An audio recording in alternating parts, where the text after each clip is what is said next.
Hello students of 8th standard history का lesson 12th India gains independence अब हम देख रहे हैं। इस लेसन को स्टार्ट करने के पहले मैं आप सभी से रिक्वेस्ट करूँगी कि प्लीज़ यदि अभी तक आपने चैनल सब्सक्राइब नहीं किया है तो प्लीज़ सब्सक्राइब करें और ज़्यादा से ज़्यादा शेयर करें। चलिए हम लेसन स्टार्ट करते हैं। इंडिया गेन्स इंडिपेंडेंस मतलब इंडिया ने इंडिपेंडेंस कैसे लिया। During the period of Second World War, Indian freedom struggle had become more extensive. तो सेकेंड वर्ल्ड वार तक के इंडिया का जो फ्रीडम स्ट्रगल था वो बहुत आगे बढ़ चुका था। The demand for independence of India was gaining its strength और इंडिया को जो इंडिपेंडेंस मिलने की जो डिमांड थी वो और ज़्यादा मतलब बलशाली हो रही थी, मतलब आगे उससे और भी स्ट्रेंथ मिल रही थी। The British rulers realise that it was necessary to take a serious note of it. British rulers को भी लगने लगा था कि अब हमें एक सीरियस डिसीजन लेना होगा। Accordingly the British government started preparing various plans for granting independence to India. और इस तरह से ब्रिटिश गवर्नमेंट ने बहुत सारे जो प्लान्स थे वो अलग अलग बनाए कि इंडिया को किस तरह से इंडिपेंडेंस दी जाए। The Indian National Congress was founded on the principle of secularism. Indian national Congress जो थी वह कौन से प्रिंसिपल पर काम कर रही थी? सेक्युलरिज्म के। सेक्युलरिज्म मतलब सभी धर्म एक हैं। People of all cast and religion had taken part in national struggle. और जितने भी लोग थे हर एक कास्ट और रिलीजन के वो इस नेशनल स्ट्रगल में पार्ट ले रहे थे। To weaken this movement the British adopted the policy of divide and rule. और जब ब्रिटिश गवर्नमेंट ने देखा कि इनमें यूनिटी बढ़ती जा रही है तो उन्होंने इस मूवमेंट को वीक करने के लिए डिवाइड एंड रूल की पॉलिसी अपनाई। It's consequence was the establishment of Muslim League. और उसके परिणाम स्वरूप मुस्लिम लीग की स्थापना हुई। क्यों? क्योंकि इन्होंने हिंदू एंड मुस्लिम इस तरह से धर्म के बारे में लड़ाई शुरू करवा दी थी, जिसकी वजह से दोनों धर्मों में लड़ाई शुरू हो गई। In 1930, Dr. Muhammad Iqbal, a well-known poet, put forth the thought of an independent Muslim state। और इसी में समय में जो मोहम्मद इकबाल नाम के बहुत ही मशहूर ऐसे कवि थे, उन्होंने 1930 में यह थॉट रखा कि हमारा मुस्लिम स्टेट अलग होना चाहिए। लेटर्स चौधरी रहमत Ali put up the idea of Pakistan. और उसके बाद में चौधरी रहमत अली जो थे उन्होंने पाकिस्तान का आइडिया रखा। Barrister Mohammad Ali Jinnah put forth the two nation theory and demanded a separate Muslim nation named Pakistan. और ऐसे ही समय में बैरिस्टर मोहम्मद अली जिन्ना ने यह दो नेशन की थियरी रख दी कि हमारे देश को दो भागों में बांटा जाए, जिसमें कि अलग जो कंट्री बनेगी उसका नाम पाकिस्तान होगा। Indian national Congress was only a Hindu organisation. The Muslims have no benefit of it. Such kind of propaganda was started by barrister Jinnah and the मुस्लिम लीग। और इस तरह का प्रोपेगेंडा बनाया गया कि जो इंडियन नेशनल कांग्रेस है वह सिर्फ हिंदू ऑर्गेनाइजेशन है, मुस्लिम्स लोगों को इससे कोई फ़ायदा नहीं है। इस तरह का प्रोपेगेंडा किसने बनाया था? बैरिस्टर जिन्ना और मुस्लिम लीग ने। उसके बाद है वेवेल प्लान क्या था, देखेंगे। In June 1945 Lord Wavell the viceroy of India drew up a plan. There were different provisions in this plan. उसके बाद लॉर्ड वेवेल जो थे वो जो वाइसराय थे इंडिया के उस समय 1945 में, उन्होंने एक प्लान बनाया। There were different provisions in this plan. उसमें बहुत सारे प्रोविजंस रखे गए। Accordingly some of its provisions were that in central and provincial legislatures, Muslims, Dalits and minorities should be given proper representation and there be equal number of Hindu and Muslim members in Viceroy's Executive Council। उस plan के उस provisions के अनुसार ये बनाया गया कि central जो भी लेजिस्लेचर रहेगा उसमें मुस्लिम, दलित, माइनॉरिटी सबको प्रॉपर रिप्रेजेंटेशन दिया जाएगा। इक्वल नंबर के हिंदू और मुस्लिम मेंबर जो वाइसराय की एग्जीक्यूटिव काउंसिल है उसमें रहेंगे। A meeting of all major political parties in India was organized at Shimla to consider the Wavell plan. और वेवेल प्लान को कंसीडर करने के लिए एक बड़ी पॉलिटिकल जो मीटिंग थी वह शिमला में रखी गई। Barrister Jinnah insisted that only the Muslim league should have the right to suggest the name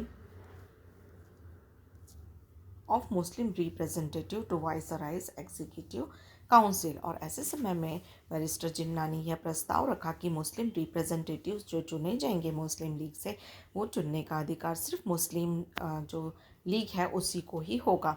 but the Congress oppose this, लेकिन कांग्रेस ने इसका अपोज किया। There for the Wavell plan could not be successful, और इस तरह से वेबल plan successful नहीं हुआ। आगे देखते हैं कैबिनेट मिशन क्या था। After the end of second world war the British rulers were in favour of granting freedom to India. और सेकेंड वर्ल्ड वॉर के ख़त्म होने के समय ब्रिटिश रूलर्स ने यह फेवर किया कि हम इंडिया को इंडिपेंडेंस देंगे। In the parliament British prime minister Attlee clarified the British policy regarding India. और पार्लियामेंट में ब्रिटिश प्राइम मिनिस्टर एटली जो थे उन्होंने क्लैरिफाई किया कि इंडिया के लिए ब्रिटिश पॉलिसी क्या रहेंगी। According to it the right of Indian people to draft their own constitution was recognized. और इसके राइट के अनुसार right of Indian people to draft their own constitution was recognized कि इंडिया का जो अपना कॉन्स्टिट्यूशन होगा वह उनको बनाने का राइट है। It was also made clear that the issue of minorities will not come in the way of India's independence. और यह भी क्लियर किया गया कि माइनॉरिटीज़ का जो इशू है वह इंडिया के इंडिपेंडेंस के आड़े आने नहीं दिया जाएगा। In March 1946 a delegation of British ministers namely Pethick Lawrence, Stafford Cripps and A.V. Alexander put forth England's plan regarding India in front of Indian leaders। और 9 मार्च 1946 में एक डेलीगेशन था ब्रिटिश मिनिस्टर्स का जिसमें पैथिक लॉरेंस थे, Stafford Cripps और A.V. Alexander थे।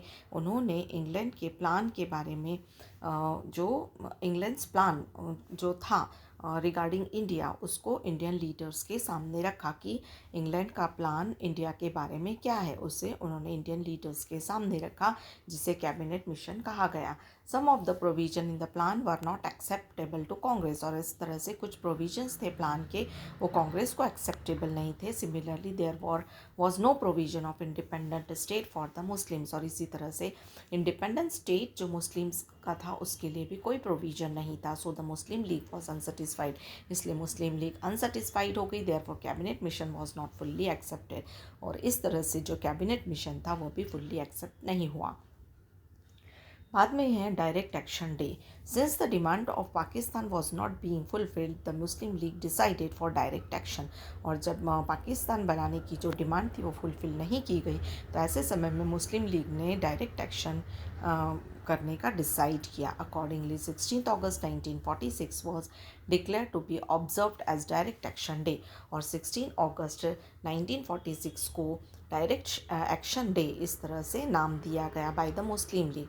The followers of the Muslim League resorted to violent ways. और जो मुस्लिम लीग के फॉलोअर्स थे उन्होंने वायलेंट वे अपनाई।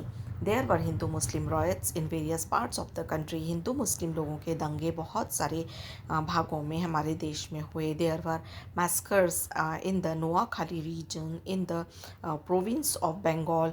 To stop this violence Gandhi ji went there without giving any thought to his own life. और इसी तरह से नोआखाली जो था बंगाल में वहाँ पर भी बहुत हिंसा भड़की जिसकी वजह से महात्मा गांधी वहाँ पर उन्हें उस वायलेंस को स्टॉप करने के लिए गए और ख़ुद की लाइफ की भी उन्होंने परवाह नहीं की। He tried his best to establish peace there. और उन्होंने वहाँ पर शांति बनाए रखने के लिए बहुत प्रयत्न किए। Establishment of interim government while the blaze of violence had risen in the country viceroy Wavell establish the interim government.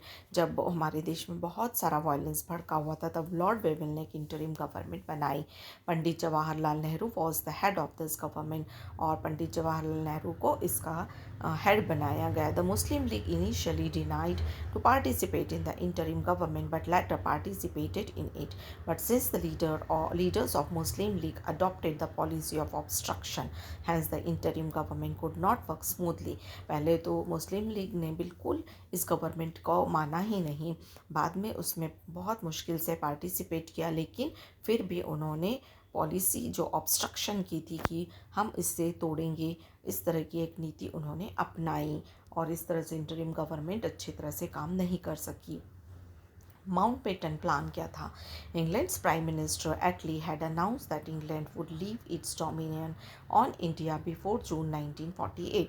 तो इंग्लैंड के जो प्राइम मिनिस्टर एटली थे उन्होंने अनाउंस कर दिया था कि इंग्लैंड अपना जो डोमिनियन है हमारे देश पर, जो उनका शासन था, उसे जून 1948 के पहले हटा लेगा। On the background of transfer of power in India, lord Mountbatten was, देखिए यहाँ पर इंडिया का मैप दिया है, lord Mountbatten was appointed as viceroy of India. तो ऐसे समय में लॉर्ड माउंटबेटन को इंडिया का वाइसराय चुना गया। Mountbatten had discussions with prominent leaders of India. Mountbatten ने प्रोमिनेंट लीडर्स जो थे इंडिया के, उनके साथ डिस्कशन किया। Thereafter he prepared a plan of creation of India and Pakistan as two independent nations. और इस तरह से लीडर्स लोगों से बात करने के बाद वो इस नतीजे में पहुँचे कि हमारे देश को दो भागों में विभाजित किया गया, एक इंडिया और एक Pakistan. Indian national Congress oppose the plan of partition. Indian national Congress ने इसे बहुत अपोज किया कि दो नेशन नहीं बन सकते। Unity of nation was the basic stand of Indian national Congress, क्योंकि हमारे देश की यूनिटी जो थी वो बेसिक स्टैंड थी हमारे इंडियन नेशनल कांग्रेस की। But the Muslim League remain adamant on the creation of Pakistan. लेकिन मुस्लिम लीग जो थे वह अड़ी रही कि हमें पाकिस्तान बनाना है। National Congress was left with no option but to accept the decision of partition with complete helplessness. इस तरह से न चाहते हुए भी इंडियन नेशनल कांग्रेस को जो अदर कंट्री का प्रस्ताव था उसे मानना पड़ा। अब इंडियन इंडिपेंडेंस एक्ट क्या था? On 18 July 1947, on the basis of Mountbatten Plan, the Indian Independence Act was passed in British Parliament। और इस तरह से 18 जुलाई 1947 को माउंटबेटन प्लान के अनुसार इंडियन इंडिपेंडेंस एक्ट को पास किया गया ब्रिटिश पार्लियामेंट में। On 15 August 1947, the two independent nation India and Pakistan will come into existence. इस तरह से 15 अगस्त 1947 को दो इंडिपेंडेंट नेशंस बने, एक इंडिया और एक Pakistan. Thereafter the British parliament will not have any control over them. इसके बाद ब्रिटिश पार्लियामेंट का कोई भी कंट्रोल इस पर नहीं रहा। The British supremacy over the princely states will also come to an end. British supremacy ने जो प्रिंसली स्टेट्स जो थे उनके ऊपर भी अपना शासन हटा लिया। The act provided them the right to either join India और पाकिस्तान और रिमेन इंडिपेंडेंट। और इस एक्ट में कहा गया कि ये जो प्रिंसली स्टेट है, जो छोटे छोटे राज्य हैं, वो या तो इंडिया में या फिर पाकिस्तान में मिल जाएं या फिर इंडिपेंडेंट रहें। India gains independence. As per the Indian Independence Act, India was granted independence on 15 August 1947। So India की जो इंडिपेंडेंस थी वह 15 अगस्त 1947 को मिली। A meeting of Constituent Assembly was going on in the hall of Parliament House in Delhi in the midnight of 14 August 1947। तो parliament की meeting 14 अगस्त को midnight में हुई। At the stroke of midnight और India's independence came to an end. और इस तरह से मिडनाइट के स्ट्रोक पे ही इंडियाज़ डिपेंडेंस जो थी वो ख़त्म हो गई और इंडिया इंडिपेंडेंट हुआ। The Union Jack of Britain was lowered and in its place the Indian tricolour flag was unfurled. और इस तरह से यूनियन जैक जो था ब्रिटेन का, उसको उस झंडे को नीचे किया गया और हमारा ट्राई कलर जो फ्लैग था उसे लहराया गया, अनफर्ल्ड किया गया। India attend independence from the 150 years of slavery. इस तरह से 150 ईयर्स की जो गुलामी थी वो अब ख़त्म हो चुकी थी। The Joy of attainment of freedom was not untainted. Indian people were grieved due to the partition of the country and the terrible violence during the period। तो जितना भी फ्रीडम का जॉय था वो हमारी कंट्री बिल्कुल मना नहीं पाई, क्योंकि एक हमारे देश के दो टुकड़े हो चुके थे। पार्टीशन की वजह से जगह जगह पर वायलेंस फैला हुआ था। और instead of joining the celebration of independence, Gandhi ji was striving hard in Bengal. और फ्रीडम को सेलिब्रेट करने के बजाय गांधी जी बंगाल में शांति बनाए रखने का काम कर रहे थे। Within 6 months of attainment of freedom, Gandhi ji was brutally assassinated by Nathuram Godse on 30 January 1948। और 6 month भी नहीं हुए थे कि विद इन 6 month में ही जब हमारा देश आज़ाद हुआ तो गांधी जी को गोली मारी गई जो नाथूराम गोडसे ने मारी थी 13 जनवरी 1948 को। Gandhi ji strove day and night to preserve Hindu-Muslim unity and laid down his life for the same। Gandhi ji पूरा समय हिंदू मुस्लिम यूनिटी के लिए काम करते रहे, लेकिन उनका जीवन इसी तरह से उनको यूनाइट करने में ही समाप्त हो गया। तो यह था आपका लेसन। इसके एक्सरसाइज मैं नेक्स्ट वीडियो में दूंगी। सो प्लीज़ फॉलो करें, सब्सक्राइब करें, ज़्यादा से ज़्यादा शेयर करें और नेक्स्ट वीडियो को भी आप ज़रूर देखें। Thanks for watching it.